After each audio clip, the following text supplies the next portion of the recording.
The voice of Nepal season 6 मा coach राजुको टिमबाट इलामका Pramesh Rai फाइनलमा प्रवेश गरेका छन्।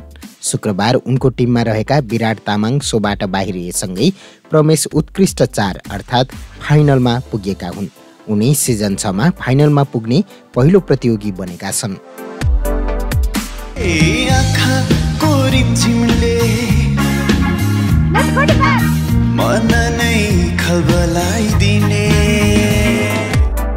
शुक्रबार कोच खेमका दुवै प्रतियोगीहरू प्रोसेस पाण्डे र इन्द्रकला राई सेभ भएका थिए भने अन्य 3 कोचका एक जना प्रतियोगीहरू बटम 3 मा परेका थिए। बटम 3 मा कोच उदयको टिमबाट अर्पणा आचार्य, कोच राजुको टिमबाट विराट तामाङ र कोच मेलिनाको टिमबाट सार्थक लामा बटम 3 मा परेका थिए। बटम 3 मा परेका विराट दर्शक भोटका आधारमा सोबाट बाहिरिएसँगै कोच राजुको टिमबाट प्रमेश फाइनलमा पुगेका हुन्।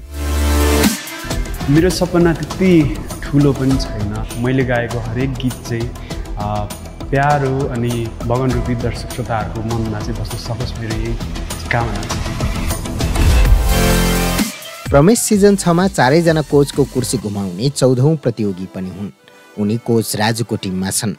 21 वर्षीय प्रमेश इलामको रुङ गाउँपालिका वडा नम्बर 6 सन सिटी सलकपुर भिलेजका हुन्। किसान रहेका आमा बुबालाई आफ्नो सफलताको श्रेय दिने गरेका प्रमेश सबै जनराका गीत गाउन रुचाउँछन्।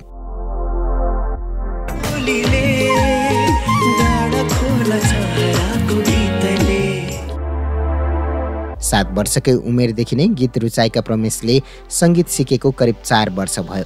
सानैदेखि औपचारिक रूपमा सङ्गीत सिक्ने इच्छा राखेका प्रमेशले कारणवश सङ्गीत सिक्न पाएका थिएनन्। तर पछि उनले सङ्गीत सिक्नका साथै अध्ययनसँगै गायन क्षेत्रमा पनि सक्रियता बढाएका छन्।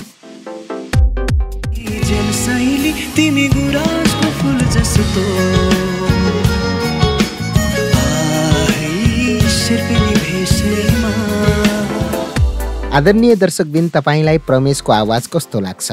कृपया कमेन्ट गर्नुहोस्। भिडियो मन परेमा लाइक र सेयर गर्न पनि नभुल्नुहोला। यस्तै भिडियोहरूका लागि यस च्यानललाई सब्स्क्राइब गर्नुहोस्। चन्द्र घलानको साथमा तपाईँ हेर्दै हुनुहुन्छ मुर्चुङ्गा टिभी।